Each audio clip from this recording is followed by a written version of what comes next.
My girlfriend's just got herself a 2012 Honda Fit for a pretty good deal, but it's got 4 big problems. So I phoned up the dealership to get an idea of how much it would cost to fix everything, and they quoted me $2,500. Now, there's just no way I'm going to allow her to pay that, because that's insane. So instead, I'm gonna try and fix everything myself, and we're gonna see how much money we can save her. I'm gonna try and fix these problems from easiest to hardest. Let's start off with what should be the simplest fix, the trunk handle. Opens fine. Then when you go to close it, it just doesn't stay closed. The lever itself is just getting stuck. When you pull it, it doesn't come back down. The spring action isn't working. So we're gonna get in here and replace the latch. It looks like this cannot be easier to start off with. This here is the back side of the lever, and it's just 2 nuts. Take those off, slide out the old one, slide in the new one. Detaching the handle from the car was super easy, but actually removing it from the door was way harder than I thought it was gonna be. I thought this was supposed to be an easy part. But after fidgeting with it for about 20 minutes and bending a little bit of metal, I was able to get it out. Oh, let's go. I'm sure you guys can figure out what the problem is. It's extremely rusted, and this spring in here just doesn't really work anymore because all the hinges are rusted. Bolted the new handle onto the car and then added a few extra little touches to make sure it looked like I was never there. She'll never notice. Whoa. It's got some power to it. Whoa, good job, baby. It stays. Let's go. Yay. Swapping out the handle ended up being super easy, but these next couple problems were not so straightforward. On to level 2, the blower motor. The second problem is the car has no fan. We're both here sweating today and nothing works, no matter what I do. So I think it's the blower motor. We ordered a new one off Rock Auto, and I'm gonna try and swap it out today. So the blower motor is kept under here. It's basically just a fan, just like any normal fan. This should be pretty simple. Unplug it, undo it, put the new one in there. I spent 20 minutes pretzeled underneath the car, removing 12 bolts until I realized that I was taking out the entire venting system. That's not what I was going for. So I put everything back as it was and then found the 3 bolts I needed to remove the blower motor. Here we go. Old blower motor. See, just like I said, it's just a big fan. Old one, new one. I'm gonna plug it in before I do it all up, just to make sure that it actually works.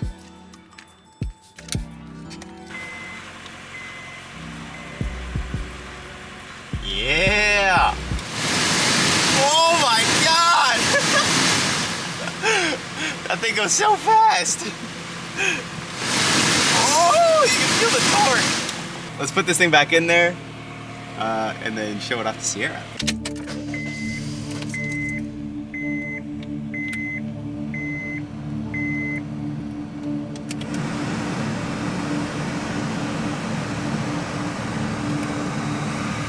Whoa. Let's go. It's so cold. Yeah. Other than one small hiccup, I'd say it's going pretty good so far. But level 3 takes it up a notch in difficulty with the window regulator. The next thing that doesn't work on this car is this window. It doesn't want to roll down. You do it here, nothing happens. Even if you do it at the front, nothing's happening. So because both of these aren't working, I don't think it's an electrical issue. I think it's gonna be something that's inside the door. So we've ordered a whole new kit with a motor and the part that moves up and down. I don't know the name of it. So I'm gonna take the panel apart and inspect what's going on first. I got the panel off the door pretty easy, but once I had a look on the inside, I had no idea what to do next. So I looked up a quick guide, but that's when I realized that I've ran into my first problem. All right, next step I gotta do is take the window out. But to be able to do that, I have to remove it from the regulator. The regulator is the thing that moves it up and down. My problem is that for me able to unscrew the window from the regulator, it needs to be down here. It'll slide down, there'll be 2 bolts, one here and one here. The problem is this thing won't move. Everybody in the videos is just like, oh yeah, connect it up, roll it down, no biggie, but I can't do that with this. So I gotta think up of some way that I can force this thing lower so I can remove the window. I pushed and pulled on the window, but that was going nowhere. So I sat there and stared at it for a while. And then I had an idea. This is the top of the motor.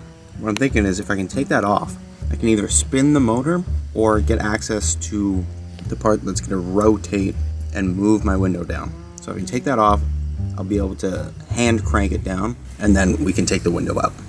That's my thinking. You see that copper thing? That's the head. As I'm spinning that, watch the window. It's coming down. Ever so slowly. These are the two I need to get the window out. Now that everything is disconnected from the regulator and the motor, I can try and take it out of the door. The video that was walking me through this said that I had to take the whole window out of the door, but I had no idea how they did that. I just couldn't figure it out. So instead, I just taped the window up and out of the way. Now that I had enough space, all I had to do was remove 5 bolts, and then the regulator slid right out. There we go. We have one old, crusty regulator. With the old part out, all I had to do was slide the new one in and put everything back as it was. All right, we got our first test ride of the new window. Yay. Wow. Closes all the way. Does it go all the way down? All the way? Nice, nice. Does the other side only go that far? I've never sat in the back, so I've actually never noticed. Perfect, they match. Let's go. Great success. All right, one last thing to do. Which is the most intimidating fix, the headlights. As you can see, they're crazy foggy. The process for fixing it is basically sanding off the top layer of the plastic and then putting a bunch of polish on top of it to make it clear again. I saved this for last because I feel like this is the highest stakes of all my fixes. Everything before, if I messed it up, it's not a big deal, but if I mess this up, if I, put a big scratch in the headlight, scratch some paint off the car, it's gonna be visible and everybody's gonna see it. So I'm a little nervous for it, but we're gonna give it a go. From what I've read online, you're normally supposed to have painter's tape or carpenter's tape to tape off the edges around the light just to protect yourself when you're sanding, but I don't have any of that. The closest thing I have was this. It should work similarly. It's gonna give me a buffer, but I just gotta be super careful when I'm going near the edges. I started by wetting down the headlight and then I began sanding. I started with the 2000 grit sandpaper because that was the coarsest stuff I had. As I was sanding, you could actually immediately see all the fog coming off of the light. Every scrub I did, you could see the water becoming milkier and milkier, which was the top layer coming off. After a couple passes with the 2000, I then used 3000 grit and then 4000 grit sandpaper. This just helped me get any spots that I missed and clean up any scratches that I left with the more coarse stuff. I then applied a healthy amount of polish so that the headlight would shine, and then wiped it down with a microfiber towel. Freshly cleaned, untouched. It's definitely not perfect over here, but look at the improvement. I repeated the exact same steps on the other headlight, and then it was good to go. Okay, I've finished off the headlights, and I'm actually pretty happy with how it's turned out. There's a couple spots that I wasn't able to get out, but I think it's just coming from the inside of the light. It might just not be fixable because I was going at it for like 20 minutes on each spot, and I'm seeing no difference. I mean, if you look at the before and after, it's night and day. Like, this worked so well. And I didn't scratch the paint at all, which I'm super happy about. Thinking back on what I challenged myself to do this video, everything that I did was very straightforward. It took no technical knowledge whatsoever. So to think that they were gonna charge me $2,500, like, that's like, I don't know, well over 2 weeks of work to pay someone to do what I just did. And I think I did it in about maybe 4 hours of work and this much in cost. Okay, now it's time for the price reveal. As you know, they were gonna charge us $2,500. I'm gonna guess about $1,000 of that was probably their time. Okay. So they probably spent around $1,500 on parts. Okay. How much do you think we spent on parts? Maybe 900? Okay, here's the big reveal. For the trunk latch, it was $20. What? The blower motor, the fan, $40. The window regulator, $55. And the headlight kit, $20. So a total of $135. What? Yeah. So Yeah. it was $2,500 quoted, and we did it for $135. Let's go. Thank you. Yeah. Now, obviously, they would have used like better parts, like dealership OEM proper Honda parts, Yeah. and we got some stuff off of Amazon, but we still got decent quality stuff. So I'd say it's a success, though. Big success. Great success. So if you watching this video have problems on your car, think about doing it yourself, because you can save yourself a ton of money.